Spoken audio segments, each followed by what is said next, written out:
He wakes up in a classroom he shouldn't recognize. But he does. Same desks, same faces, the past. His hand shakes as he grips a pen and drives it into his skin. Pain. Not a dream. He's regressed. Back to the moment where everything went wrong, where he was nothing but a victim. But this time he remembers everything. Who betrayed him, who used him, who pushed him to the edge. And now, he's not here to survive. He's here to make them all pay. Falling off a rooftop. Yeah, not exactly how Kim imagined things ending. 1 second he's thinking about graduation, about finally getting through all the garbage life threw at him, and the next it's just over. Or at least it should have been. Because in his head, this is the day he dies. Simple as that. Except, it's not. Instead of death, Kim ends up trapped in something way worse, a vegetative state. His body's alive, technically, but that's about it. He can't move, can't speak, can't do anything. And inside that hospital room, things get pretty bleak pretty fast. One of the nurses casually suggests to his grandmother that it might be time to pull the plug. 3 months, no progress. She's basically saying there's no hope. Yeah, wrong thing to say to a grandmother who raised him like her own son. She snaps immediately, refusing to even consider it. There's no way she's giving up on him. Not after everything. Not after losing his parents and raising him all by herself. To her, Kim isn't just a patient, he's family. And she's holding on no matter what. Meanwhile, Kim is fully aware of everything. That's the worst part. He can feel when someone touches him. He can hear his grandma crying next to him. He knows exactly what's going on, but he's completely powerless to respond. Still, he tries to stay optimistic at first. In his mind, this has to be temporary. He's never even been seriously sick before, so surely he'll wake up soon, right? Yeah, about that. Days turn into weeks and weeks into months and nothing changes. He's stuck in this silent, dark world where he can't even twitch a finger. His grandmother keeps visiting, holding his hand, begging for any kind of sign. Literally anything. A movement, a reaction, just proof that he's still there. And Kim tries. He really does. He puts everything he has into moving, into responding. But his body just won't cooperate. Not even a little. Then things get even heavier. His younger brother starts visiting too, and what he says, it's not exactly comforting. Turns out, the same people who used to bully Kim have now shifted their attention to him. And he's barely holding it together. The guy is desperate, scared, and completely overwhelmed. As if that wasn't enough, their grandmother pushes herself even further, taking up a job at a restaurant just to cover Kim's hospital bills. And yeah, that doesn't go well either. She ends up getting injured while working. At this point, everything around Kim is falling apart, and he can't do a single thing about it. His brother eventually breaks down right there in the hospital, shouting, begging Kim to wake up. It's raw, it's painful, and honestly, it hits hard. And Kim? He's just stuck there, forced to listen. So naturally, he starts coping the only way he can, by convincing himself this isn't real, that this is all just some kind of nightmare, and if he waits it out long enough, he'll wake up and everything will go back to normal. Except, it doesn't. 3 years pass. Yeah. 3. And he's still lying there, completely unchanged. No recovery, no miracle. Just time passing by like he doesn't even exist. At some point, he realizes his brother hasn't visited in a while. That alone says a lot. Then one day, he overhears the nurses chatting nearby. Apparently, his grandmother fainted.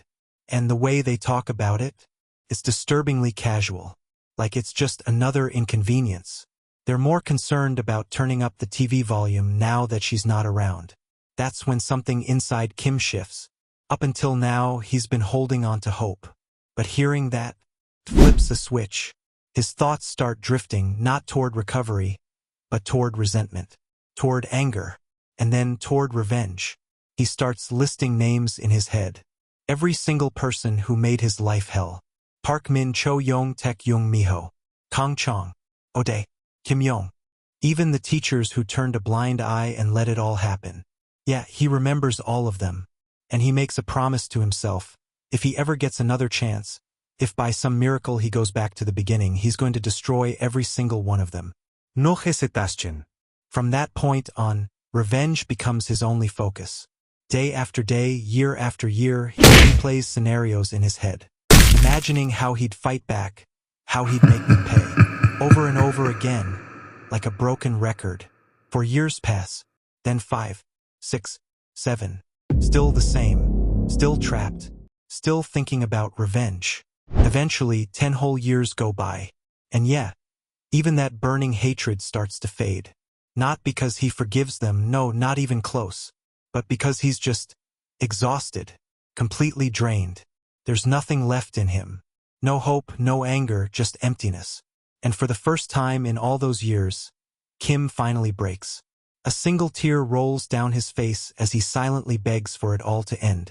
Not for revenge anymore, just an end. And right when it feels like that's it, something happens. A man suddenly appears in front of him. Just like that. No warning, no explanation. And in that exact moment, Kim opens his eyes. At first, he thinks it's just more of the same. Another illusion, another trick of his mind. But something feels different. Because when he looks around, he's not in a hospital room anymore. He's sitting in a classroom. Yeah, what? For a second, he assumes it's a dream. It has to be. There's no way this is real. But then he pinches his cheek. And it hurts. Okay, that's new. Still not convinced, he grabs a pen and, yeah, this guy goes all in, he stabs it into his own leg. Pain. Real, sharp, undeniable pain. So yeah, this isn't a dream. He actually came back. And not just anywhere. Right behind him, he sees a familiar scene playing out. One of his old bullies, Park, is beating someone up while the rest of the class just watches. No one steps in. No one ever does. And Kim instantly recognizes this moment. This is where everything started. The exact point where his life began to fall apart. And now, he's back here. Same classroom, same people, same situation. Except this time, he's not the same person. Without hesitation, Kim gets up and walks straight toward Park. No fear, no second thoughts. He just steps in and says one word. Stop. And of course, Park finds that hilarious. I mean, from his perspective, it's just some quiet nobody suddenly trying to act tough. He mocks Kim, throwing insults like it's nothing. Yeah, not his smartest move. Because before he can even finish running his mouth, Kim punches him square in the face. Clean. Direct. No hesitation. And just like that, everything changes. Turns out, Kim really has gone back in time, to his first year of high school. The exact moment he's been replaying in his head for over a decade. The day everything went wrong. He remembers it perfectly. Back then, Park was just your typical bully. Barely paying attention in class, always looking for someone to mess with. He was obsessed with this game called Legend Online, and instead of playing it himself, he decided to dump the responsibility on someone else. That someone was Lee Young, a physically weak, easy target. Park basically forced Lee to level up his character. And Lee, not wanting trouble, reluctantly agreed. But that agreement quickly turned into exploitation. Lee became his personal game slave, spending his own time and even his own money on Park's account.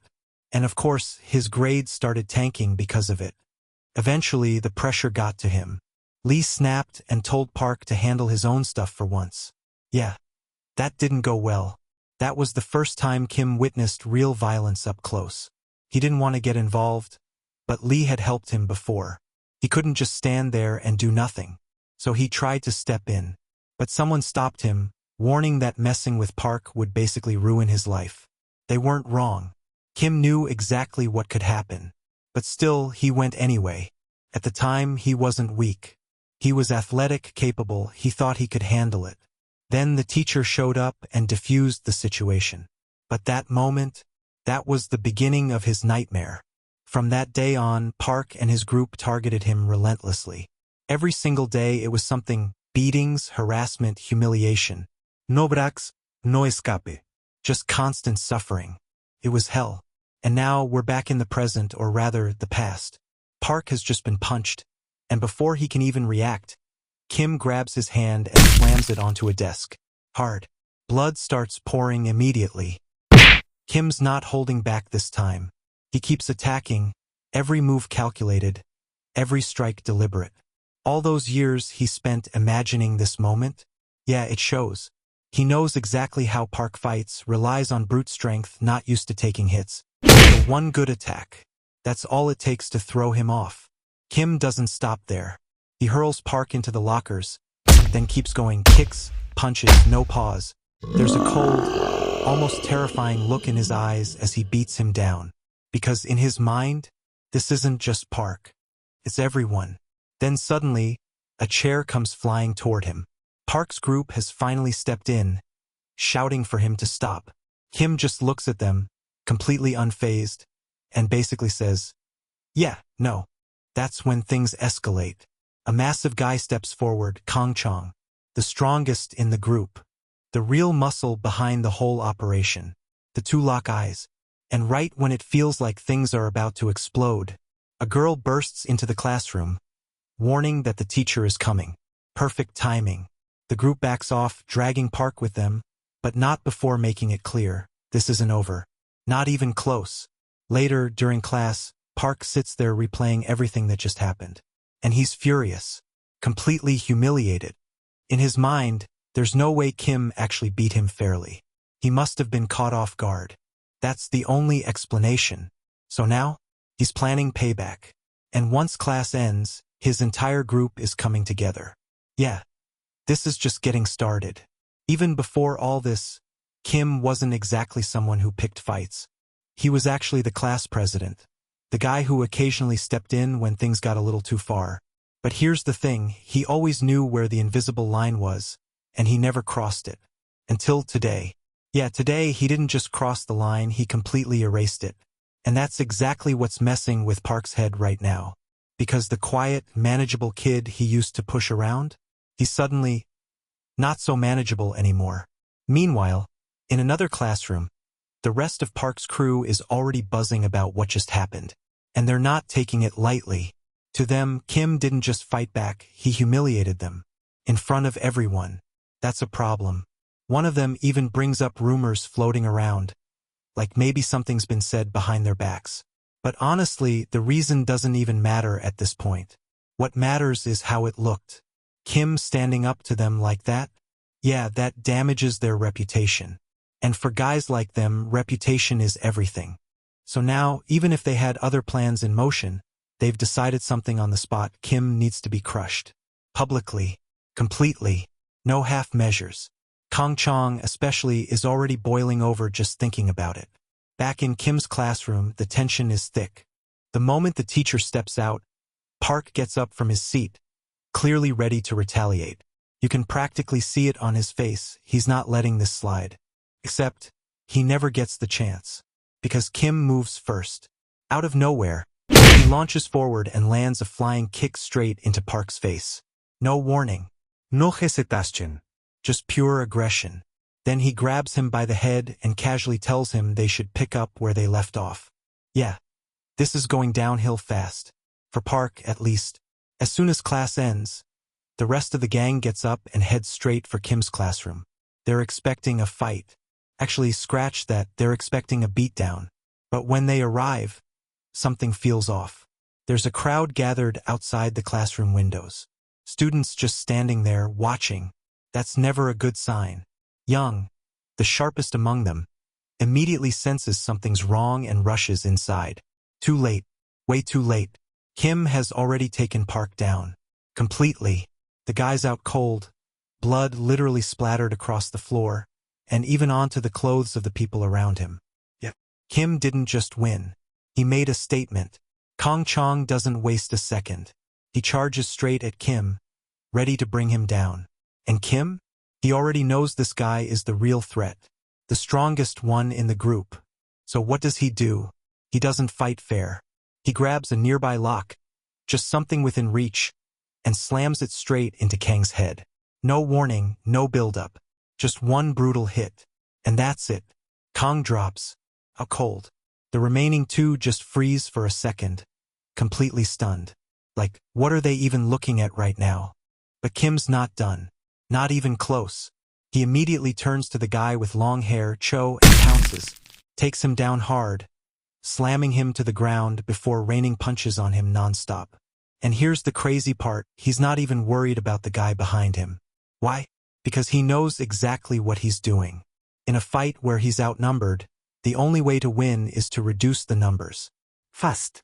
So he focuses everything on Cho, determined to take him out completely before dealing with the next one. He's thought this through, over and over again, for years. But there's a catch. His body isn't quite keeping up. All that planning, all that mental preparation. It's there, but physically, he's still just a high schooler who hasn't trained for this kind of sustained fight. Still, he pushes through, because he only has one more left. Young. Kim slowly turns his attention toward him, and this is where things get interesting. Because Young, he's scared, like genuinely terrified. He can't process what he's seeing. This isn't the Kim he remembers. Not even close. The guy in front of him feels different, darker, almost like something's off. Kim walks toward him, step by step, that same cold expression on his face. He raises his fist, ready to end it. And then, the teacher walks in. Perfect timing. Again. Young practically gets saved at the last second, and you can see the relief wash over him immediately. In his mind, this is over. Kim's done for now. The teacher, however, isn't concerned about what actually happened. Nope. His focus is entirely on Kim's attitude. He drags him off to the teacher's lounge and starts going off on him. Apparently, this is a huge inconvenience for him, because as Kim's advisor, he might have to take responsibility for this mess. And if there's one thing he clearly doesn't want, it's involvement. So what's his solution? Simple. Dump all the blame on Kim. He keeps ranting, saying he's never seen a student like him in all his years of teaching. And that's when Kim cuts him off. Calmly, almost too calmly, he points out something obvious, that this isn't the first time violence has happened at this school. And more importantly, the teacher already has experience in, let's call it, handling situations quietly. In other words, covering things up. So Kim just says it straight. Why not do the same thing here? Yeah. That doesn't go over well. The teacher immediately slaps him, loud enough for others to notice. And in that moment, something clicks in Kim's mind. This right here. This is the real reason everything fell apart. Not just the bullies, but the adults who allowed it. The ones who looked away, who avoided responsibility, who chose convenience over doing what was right. Kim remembers everything about this teacher. Chul, the bribes, the shady deals, the kind of person he really is. So he decides to flip the situation completely. He tells the teacher to stop, and then he starts talking about the bribes he's been taking from parents, about Young's family specifically. And just when that's not enough, he brings up the affair. Yeah, that one, with the English teacher, who, by the way, is married, with 3 kids. And Kim doesn't just hint at it, he knows details. Even the motel they go to. At this point, the power dynamic completely shifts. The teacher is no longer in control. Kim is. Back in the past, Kim had actually come to this exact teacher for help, hoping maybe someone would step in and stop the bullying. But instead, the teacher avoided responsibility, didn't punish anyone. And when the bullies found out Kim had spoken up, it only made things worse. They beat him even more.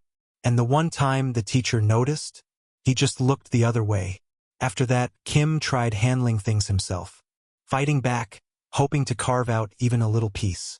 But he was outnumbered, outmatched. And even when he managed to land a hit, it was twisted against him, used as justification to punish him instead. He ended up taking the fall alone. So now, he's done playing fair. The teacher, clearly shaken, glances around nervously, making sure no one else heard. And Kim just keeps going, laying out more details. How he got connected to Young's parents, how he's been receiving monthly payments, everything. Then he sits down like it's just another conversation, and delivers the ultimatum. Even if he has to leave school, Kim promises he'll ruin this teacher's life if necessary, because he remembers how things end for him anyway. His affair getting exposed, his wife showing up and slapping him in front of everyone, and the rumor that she owns most of their assets. Yeah, That's leverage. And Kim knows exactly how to use it. Finally, the teacher breaks. Completely. He lowers his head and asks what Kim wants. The answer? Simple. Keep living your trashy life if you want. But from now on, you work for me. Instead of covering for Young and his group, he'll cover for Kim. Every incident. No questions asked. Do that until graduation and his secrets stay safe. The teacher bows again, defeated, agreeing to everything. Just like that, Kim secures his first piece on the board. But he's not done. Not even close. Because there's still unfinished business. With that in mind, he heads straight to Young's classroom. Inside, Young is still fuming over everything that happened earlier. But he convinces himself it'll be fine. The teacher is on his parents' payroll, after all. Everything will be handled. Still, there's a lingering thought bothering him. What if the others saw him hesitate? Saw him scared? That frustration boils over, and he suddenly throws a chair across the room, startling everyone. Then he sits back down, trying to regain his composure, telling himself that if he fights Kim again, he'll win for sure. Yeah, about that. Right at that moment, the classroom door opens, and Kim walks in, calm, direct. No hesitation. He looks straight at Young and says they've got unfinished business. And before Young can even react, Kim punches him, hard. The impact sends him flying across the room. And just like that, the fear comes rushing back. Young doesn't even try to fight back at this point. There's nothing left in him to resist.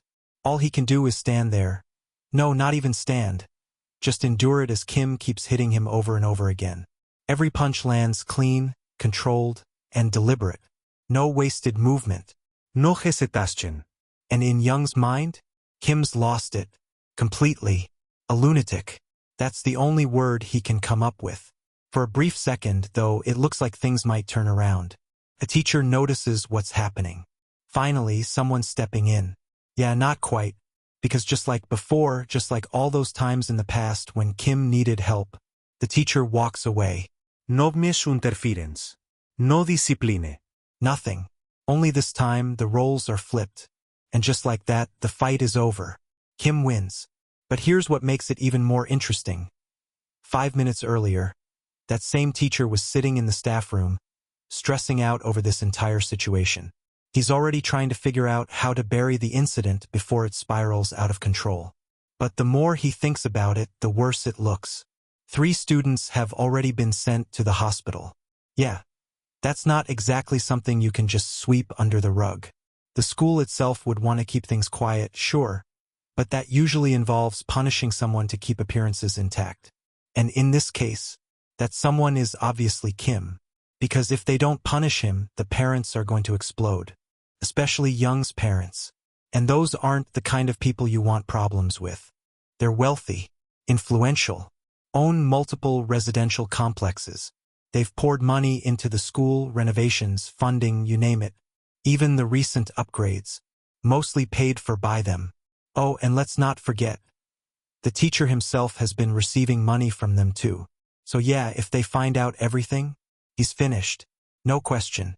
Desperation kicks in, and he starts searching for any possible way out of this. And eventually, he comes up with something flawed, but it's all he's got. Separate Young from the incident. If Young isn't directly involved, maybe his parents won't push too hard. Maybe they'll let things slide this one time. It's risky, but it's better than nothing. So he rushes out, heading straight toward the classroom, clinging to that plan like it's his last lifeline. And then, he sees it. Kim right there, beating Young into the ground. Yeah, so much for that plan. At that point, the teacher doesn't even try to step in. He just turns around, quietly, pretending he didn't see anything. Because now, protecting himself matters more than anything else. Back in the classroom, Kim finally stops. Not because he's tired, but because he's done. He looks down at Young, irritated more than anything else. In the past, these same people always justified everything by calling him weak, saying that's why he got bullied. But now, Young is shaking after barely enduring a fraction of what Kim went through. Honestly, it's pathetic.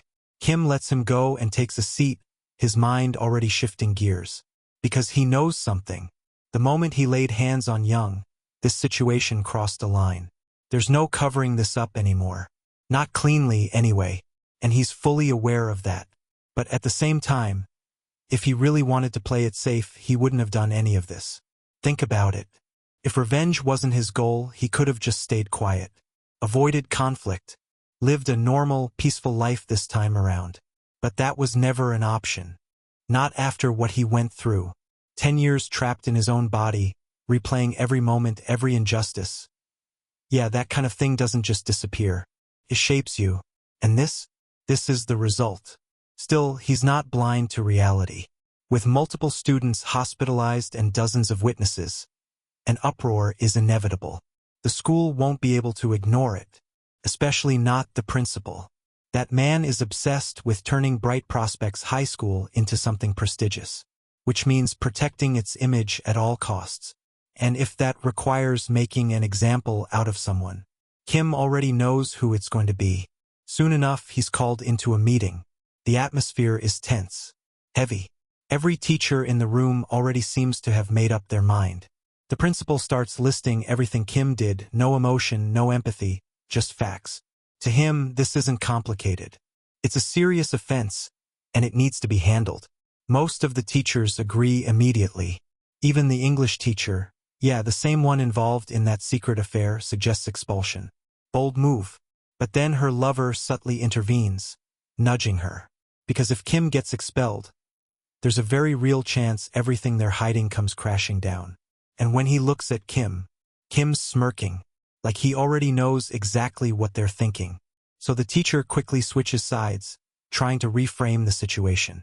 He argues that Kim was originally the victim, that he had been bullied for a long time. Maybe he just snapped. Maybe he was trying to expose what was happening but couldn't endure it anymore. In other words, he's trying to soften the narrative. But the principal isn't interested. He cuts through all of it and calls out Kim directly, using his full name. Because in his mind, there's a bigger issue here, Young's parents. They won't stay quiet. And to keep them satisfied, someone has to take the fall. It's politics. Simple as that. So the principal makes a decision. A review committee will be formed in 1 week. They'll decide Kim's fate then. Until that meeting, Kim is suspended. And just like that, it's official. Kim doesn't argue, doesn't react. He just stands up and walks out like it doesn't even matter. On his way out, Chul, the teacher, follows him, trying to smooth things over. He claims he did his best under the circumstances and asks Kim to control himself moving forward. Yeah, that doesn't land well. Kim just laughs. Because not too long ago, this same man was slapping him around and looking down on him. Now suddenly he's acting cooperative? Please. Kim calls him out directly, pointing out that he already knew about the bullying happening in the school. Then he reminds him of something important. From now until graduation, the only way Chul keeps his secret safe is by doing exactly what Kim says. No hesitation. No resistance. Because if he slips up, Kim won't just ruin his life. He'll ruin the English teacher's life too. And that's a promise. Chul immediately bows his head again, agreeing without a fight. At this point, he has no choice. Kim watches him for a moment, thinking, honestly, he'd love to destroy this guy right now. Completely. But that wouldn't be smart. Not yet. Right now, Chul is useful. A tool. And Kim isn't about to throw away a useful piece before setting the board properly. Because this is bigger than just one person. 1 week from now, that meeting, it's something Kim has been preparing for, mentally, for years. And when it happens, things won't go the way anyone expects. Later, as he walks through a quiet alley, something hits him. It's been a long time since he's been here. This place, it's where he used to live. A small, rundown villa. Cheap, barely worth anything.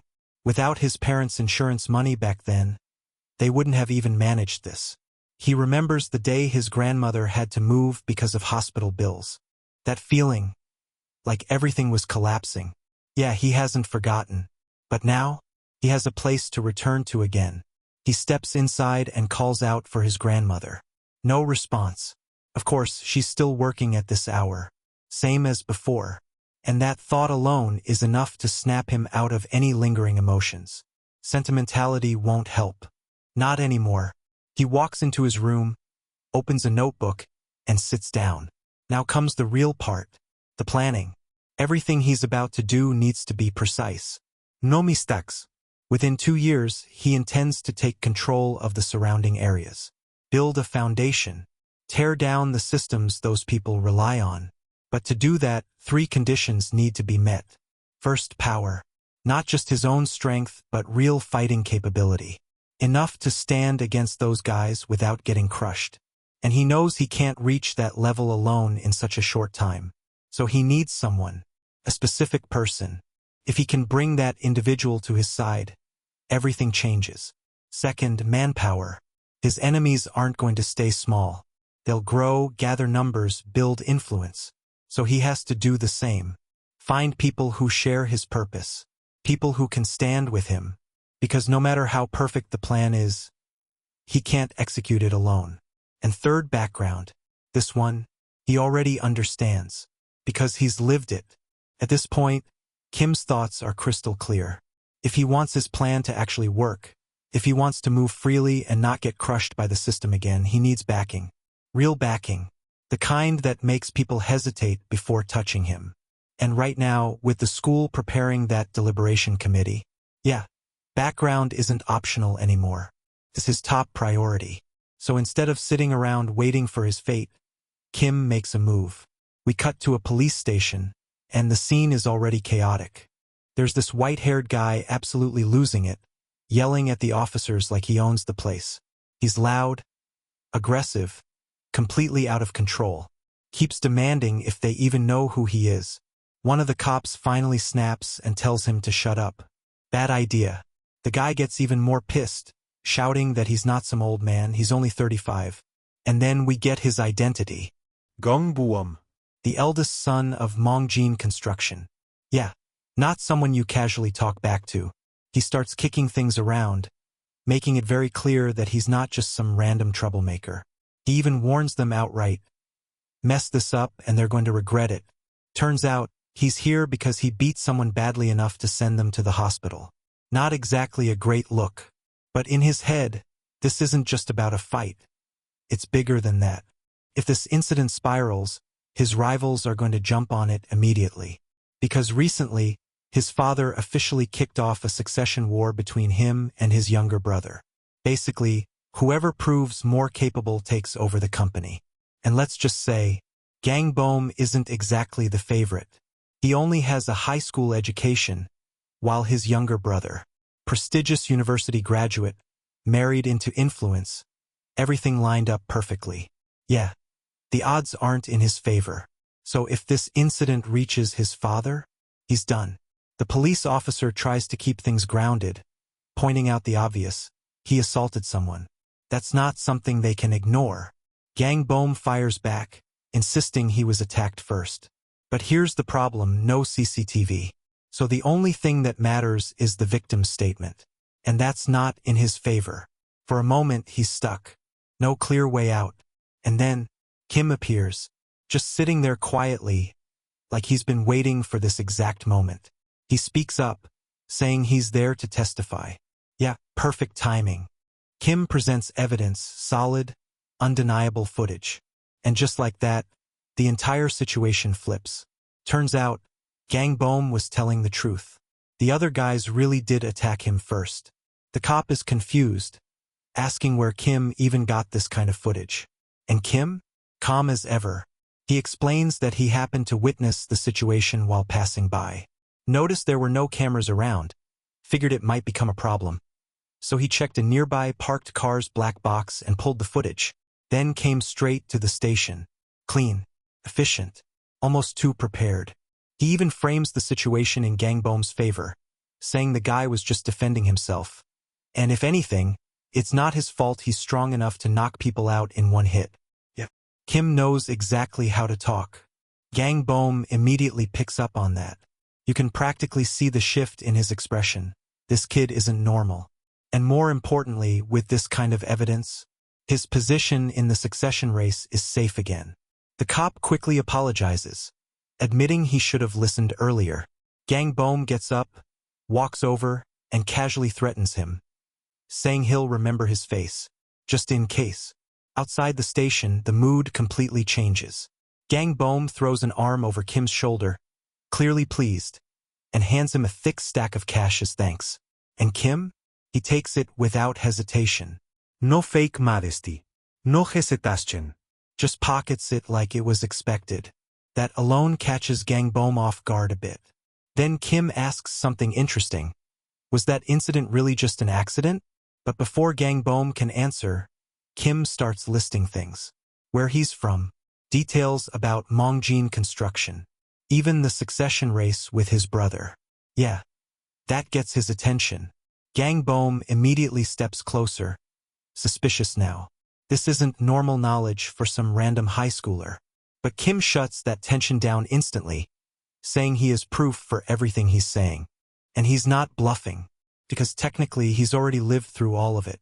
Back when he was trapped in that vegetative state, he heard everything. News, conversations, he absorbed the entire story from beginning to end. So now, he knows exactly how things play out. Kim asks for 1 hour. That's it. Says it won't harm him and might even save his life. That's a bold pitch.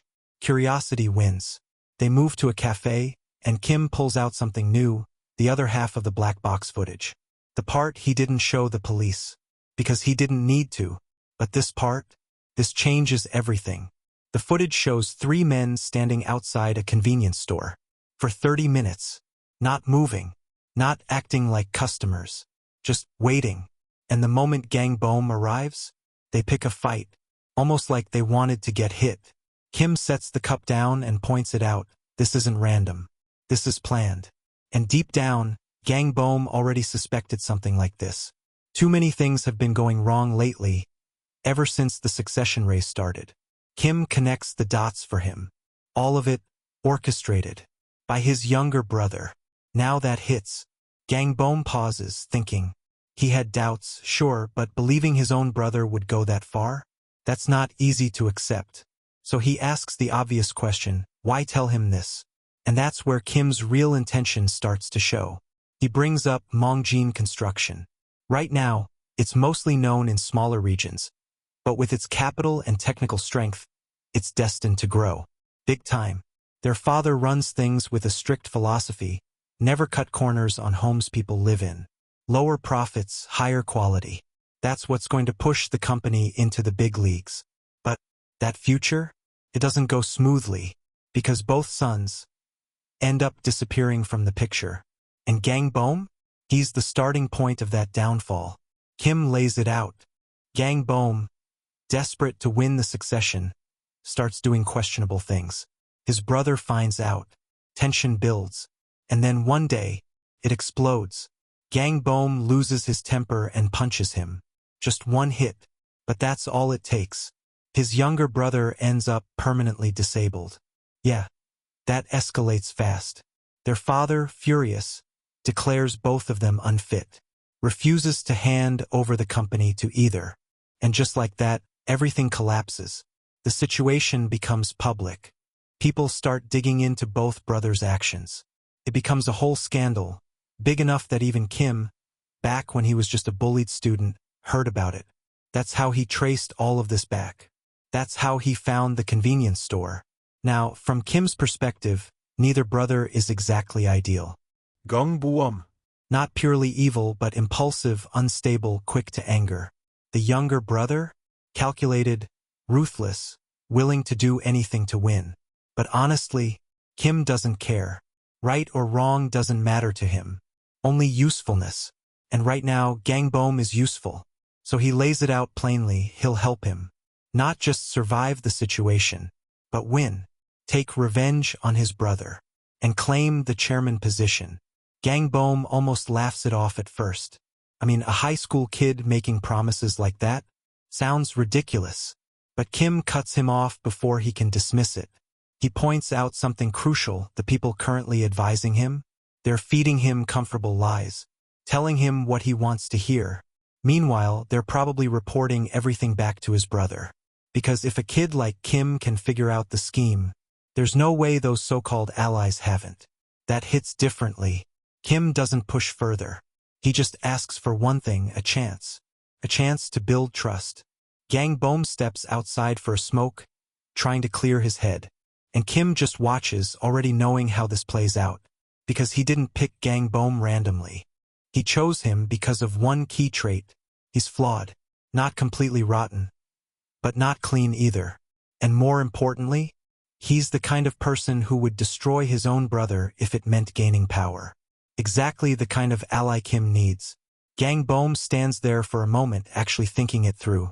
Because, as crazy as it sounds, Kim isn't wrong. If things keep going the way they are, he's going to lose. Not in some dramatic, explosive way, but quietly, powerlessly, like he never even had a chance to begin with. Still, there's one big problem. Can he really trust a 17-year-old he just met? Yeah, that's the part that doesn't sit right. But then, something clicks in his mind, his father's words.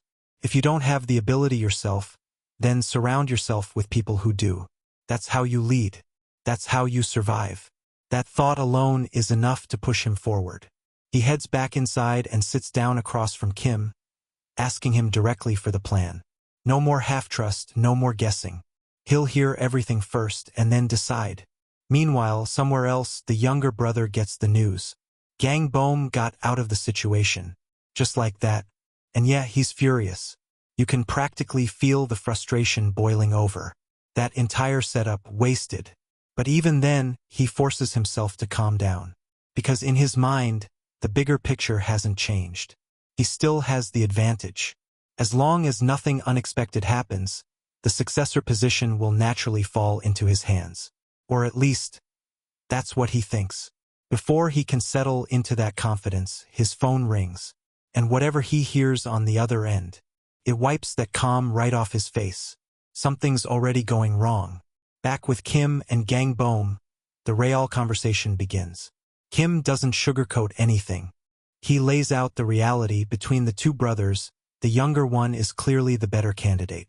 Educated abroad, business-trained, married into a powerful family. Everything about him screams, successor. This wasn't luck. It was planned.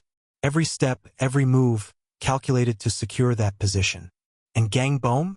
He's got nothing to compete with that. No strong background, no reputation, no proven ability. Honestly, on paper, he doesn't stand a chance. Even Kim admits it. But then, he smiles. Because there's a twist. What if that perfect younger brother falls? Not just slightly, but all the way down. What if he's dragged to the same level as Gang Bom? Now suddenly, things change. Because if both brothers stand on equal ground, stripped of advantages, then the one thing that can't be overturned comes into play. Being the eldest. That alone could tip the scales. And just like that, the impossible situation starts looking possible. Kim breaks it down further. To win this succession war, 3 things matter: background, reputation, and ability. Right now, Gang Bom has none of them. Background? Already lost.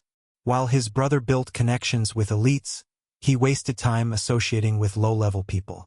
Reputation? Even worse. He's basically known as a mess. Someone not to be taken seriously. And ability? That's almost non-existent. His brother's already proven himself in business, while he's been out drinking and partying. So yeah, he's behind in every category. But Kim isn't here to complain about that. He's here to flip it. All 3. Starting with background. Because let's be real, Gang Bom can't suddenly marry into a powerful family or gain influence overnight. That's not how it works. So instead, they target the source, his brother's wife. She's a major pillar of his younger brother's status. That marriage isn't just personal. It's strategic. Remove that support, and everything starts to crumble. Cut that connection, and the younger brother loses a huge chunk of his advantage. Simple in theory, dangerous in execution. We shift to an office where the younger brother, Chong Suk, is apologizing to their father, the chairman. And the atmosphere? Tense. The chairman isn't holding back, calling him pathetic. Apparently, he already contacted the father-in-law to smooth things over and prevent things from escalating into divorce. For now, the wife has stepped away, giving him time to fix things.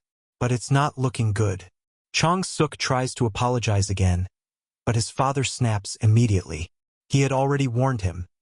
If he keeps messing around with other women, it'll destroy the family. If he wanted that kind of lifestyle, he should have stayed single like his older brother. Yeah, that stings. Then the focus shifts. The chairman brings up Gang Bom's recent visit to the police station. Clearly, he's not impressed, and he already expects the usual excuse that he's innocent. But this is where Kim's plan starts taking effect.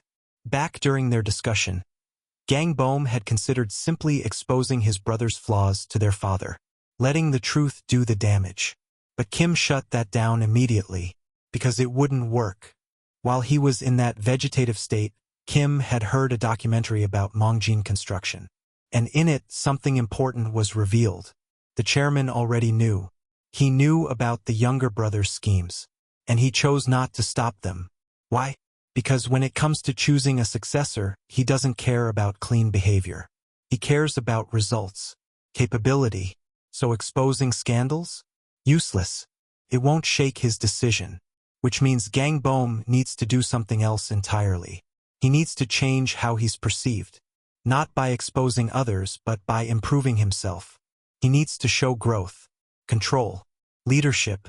In short, he needs to act like someone worthy of the position. And that's exactly what Kim instructed him to do. Back in the office, Gang Bom follows the script perfectly. He apologizes sincerely, deeply. No arrogance, no excuses. Catches both his father and brother off guard. Then he goes a step further. He promises to be more mindful moving forward, to think before acting, to carry himself properly. And then, this part is key, he even asks for permission to scold his younger brother more harshly for his mistakes. That flips the narrative completely. The chairman smiles. For the first time, he's actually impressed. Because from his perspective, Gang Bom didn't start the fight, but he handled it. He avoided escalation and resolved the situation himself. That's what matters. That's what he values.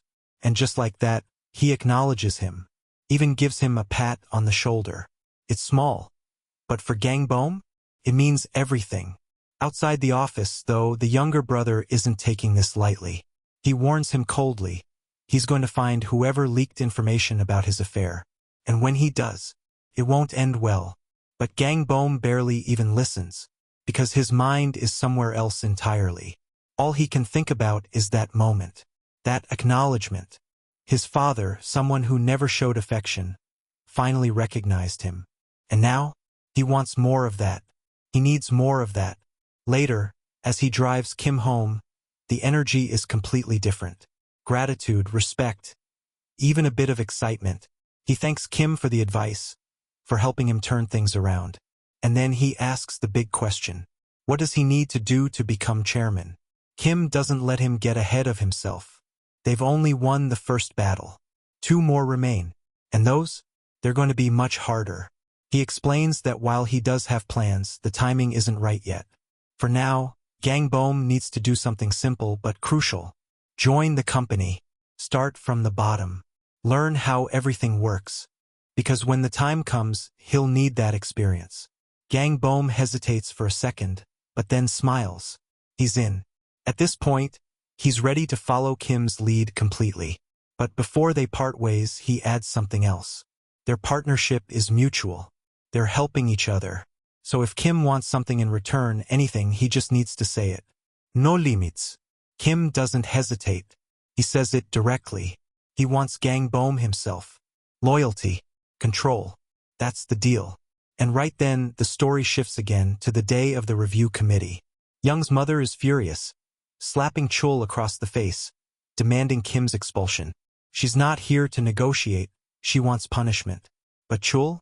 He's stuck, completely cornered. He already tried talking to Kim, but it went nowhere. No epalegi, no compromise. And now, the pressure is crushing him from both sides. Kim's warning echoes in his head. If Kim falls, he falls too. So now it's survival. Nothing else matters. Kim, on the other hand, is completely calm. He tells Chul to think, to use his brain, find a way out. Then he walks away, leaving him alone with the consequences. The committee begins. The room is filled with tension. The principal calls on Chul to explain what happened. And for a moment, it looks like he might fold. But then, he stands up and shouts, declares that the case is being completely misunderstood. That the real issue isn't Kim but the bullies. Young and the others started everything. They've been harassing students for a long time. And now, the situation is being twisted, making the attacker look like the victim. It's absurd.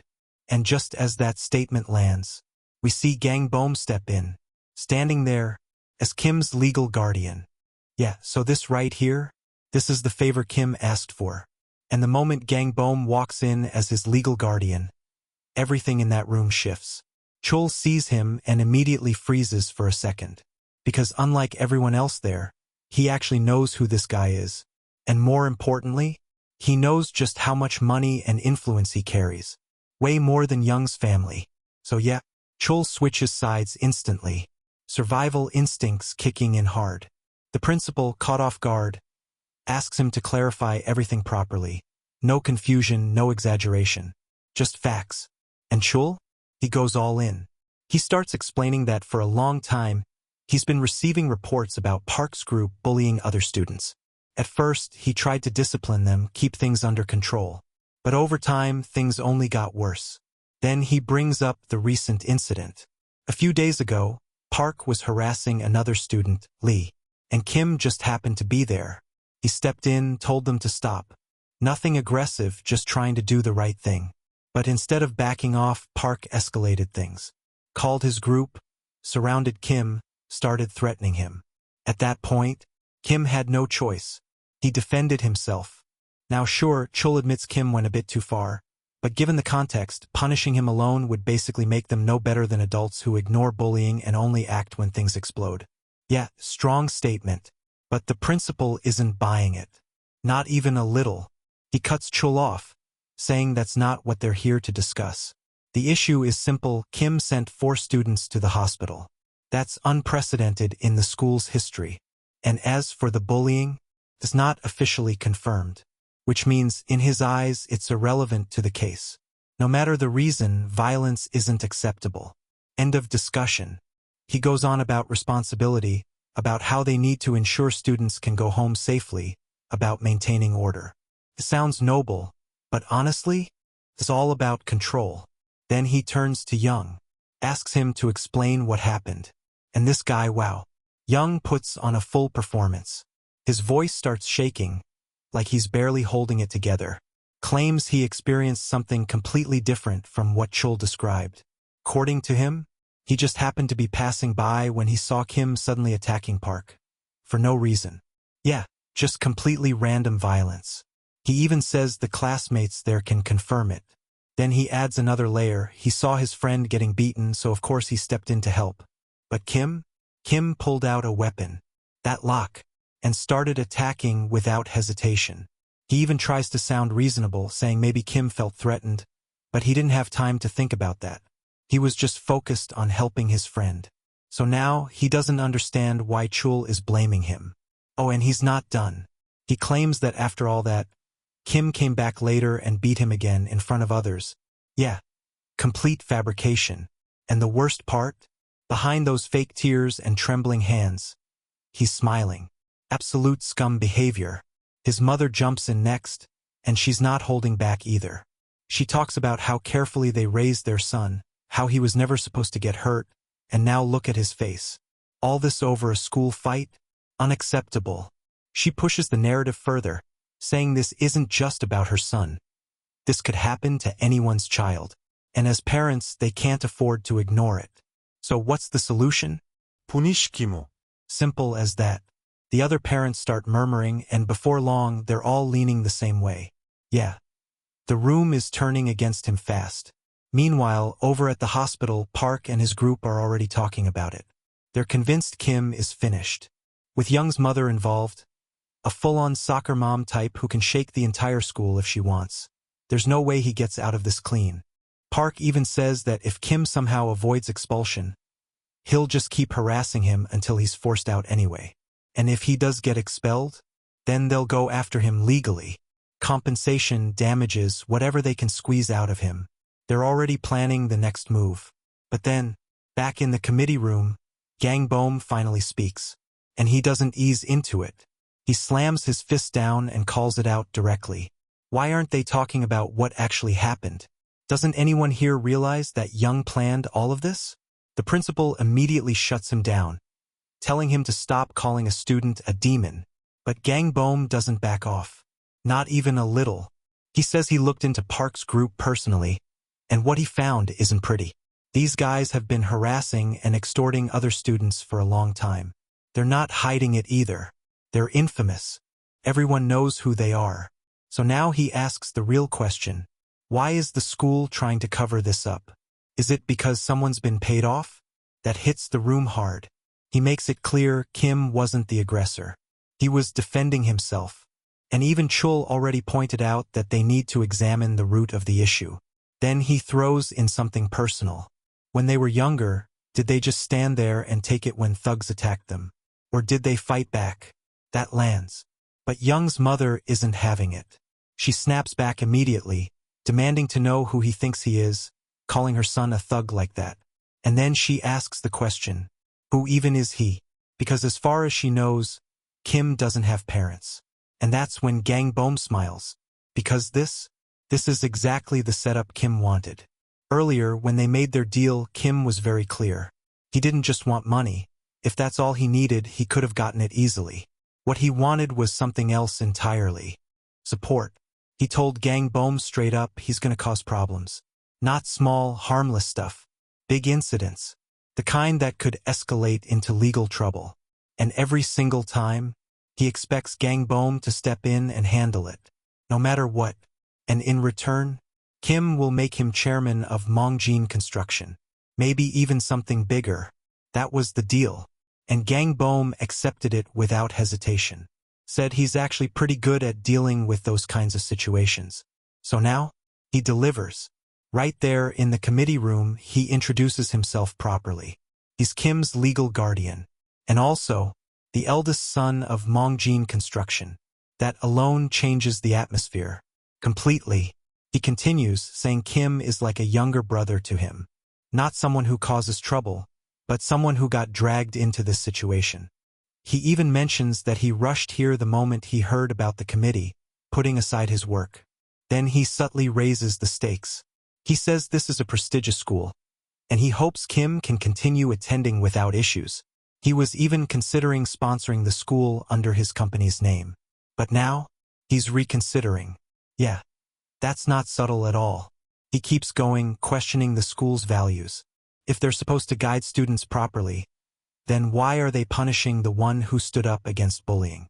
Why are they ignoring years of abuse? Where were they when Kim was the victim? Why did they stay silent back then? And then he drops the final blow. Was it because Kim came from a poor family?